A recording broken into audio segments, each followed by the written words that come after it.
안녕하십니까. 알파 서울안과 김국혜 원장입니다. 30, 40대 젊은 백내장 환자분들이 부쩍 늘었다고 하던데요? 요새는 이제 스마트폰 사용량도 되게 많고 당뇨 같은 기저질환이 있거나 안내렌즈 삽입술을 받으신 후에도 종종 이제 백내장이 생겨서 이제 오시는 경우가 있습니다. 그럼 젊은 백내장 환자분들이랑 어르신 분들이랑 뭐가 크게 달라요? 조직의 탄력성이 굉장히 다르거든요. 우리가 이제 수정체를 싸고 있는 주머니를 수정체 낭이라고 하는데 젊은 분들 같은 경우는 굉장히 탄력이 좋기 때문에 처음에 수 시작할 때 전낭 절개술을 하거든요. 잘못 건드리면 찢어진 부분이 수정체 인대까지 나갈 수 있어요. 그러면 인공 수정체를 제대로 고정을 못하는 경우가 생길 수가 있거든요. 그 원형 절개가 잘 끝나면 그 다음부터는 오히려 더 간단할 수가 있습니다. 수정체 자체가 많이 딱딱하게 굳어 있는 상태가 아니다 보니까 간단한 흡입으로 그 안에 내용물을 다 걷어낼 수가 있거든요. 어르신들 같은 경우는 백내장 수술할 때 저희가 초음파를 이용해서 최대한 잘게 쪼개가지고 조금씩 이렇게 흡수하는 과정을 거친다라고 하면 젊은 분들은 간단하게 흡입으로 끝나기 때문에 그 초기 단계만 조심해서 하면은 수술은 그렇게 어렵지 않습니다. 젊은 백내장은 그럼 왜 생기는 거예요? 원인이 되게 다양한 것 같아요. 요새 고도근시 환자들 많잖아요. 우리가 마이너스 8도부터 넘어가면 이제 초고도근시라고 하거든요. 안구 내에 이제 수정체 대사에도 문제가 생기면서 남들보다 한 10년에서 15년 정도는 일찍 백내장이 온다고 하거든요. 그리고 스마트폰이나 이제 그 태블릿 PC 같은 전자기기를 많이 사용하는데 거기에서 나오는 블루라이트가 수정체 단백질을 산화 스트레스를 통해서 이렇게 변성을 시키는 걸로 알려져 있거든요. 어두운 침대 위에서 화면을 집중해서 보면은 이게 수정체가 이제 쉽게 말해서 열을 받게 되고 조절 근육이 이제 혹사를 당하면서 이제 일찍 늙게 되는 그런 현상이 발생하게 됩니다. 스테로이드 안약이나 연고를 많이 쓰거든요. 안과에서도 뭐 심한 알러지나 아토피 때문에 사용하기도 하지만 피부과에서도 이제 스테로이드 연고를 사용하는 경우가 많거든요. 특히 항암 치료하시고 나서 이제 스테로이드를 사용하는 경우가 있는데요. 스테로이드를 이제 장기간 이제 점안하거나 사용하게 되면 흔항아 백내장이라 그래가지고 백내장을 유발하는 흔한 요인이 되기도 합니다. 전문의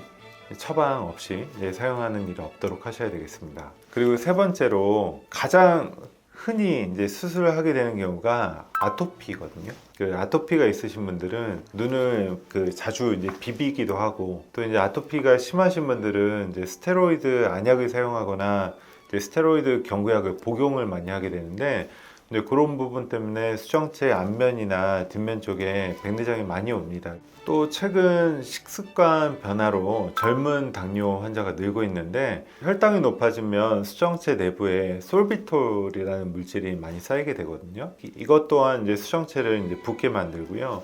투명도를 떨어뜨리는 것으로 되어 있습니다. 이게 당뇨 합병증으로 오는 이제 백내장은 대부분 이런 이유로 이제 오게 되는데 이제 진행 속도가 매우 빠른 것으로 되어 있습니다. 당뇨가 왔는데 안경을 써도 안 보인다 그러면 당뇨 망막병증도 있을 수 있고 이렇게 백내장이 왔을 수도 있기 때문에 과에 방문하셔서 이제 세극등 검사나 안저 검사를 하셔야 됩니다. 또 그 백내장이 올 수 있는 이유는 자외선이죠.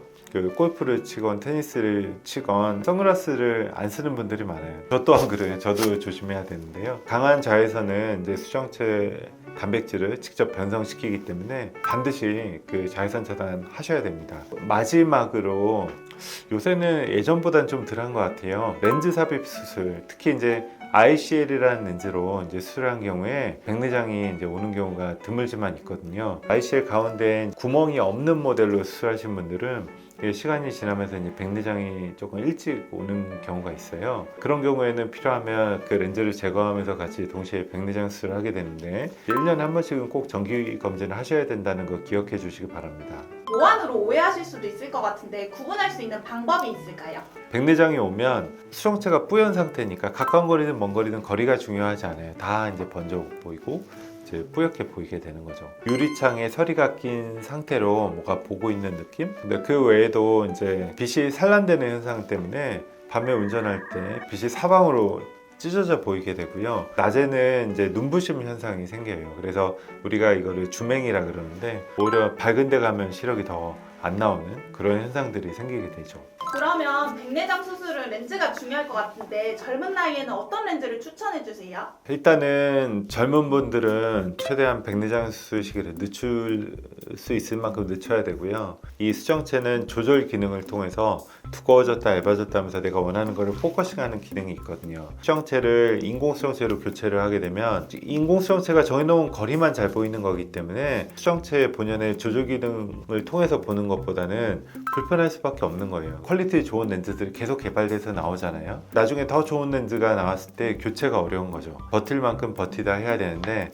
그래도 너무 심해진 상태에서 수술을 하면 또 그것 때문에 부작용이나 합병증 생길 가능성이 또 높아지는 거기 때문에 계속 그 수술 시기나 이런 부분에 대해서는 원장님이랑 이제 잘 상의를 해서 결정을 해야 될 거고요. 무조건 뭐 비싸다고 좋은 게 아니고요. 그 환자분의 생활 패턴을 보고 아니면은 눈 상태를 보고 이제 결정을 해야 됩니다. 네, 가령 이제 초고도 근시가 있거나 뭐 당뇨가 심해서 당뇨마약병증 있는 분들은 다초점 인공수정체를 사용할 수 없거든요.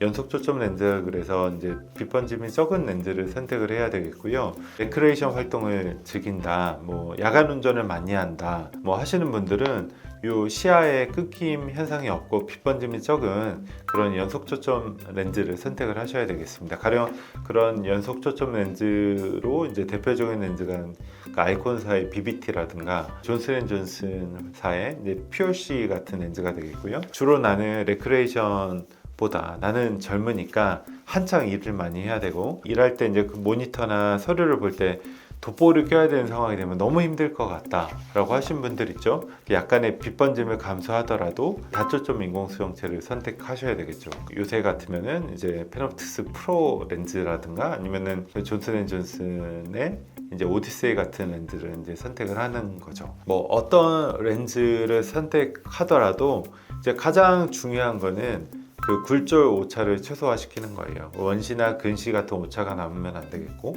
난시를 최소화해야 되거든요. 이 난시가 있으면은 먼 거리든 근 거리든 다 번져 보이게 되고 눈에도 피로도가 많이 쌓이게 되기 때문에 정밀한 검사를 통해서 굴절 오차가 생기지 않도록 해야 되겠습니다. 다음에 더 좋은 내용으로 찾아뵙도록 하겠습니다. 감사합니다.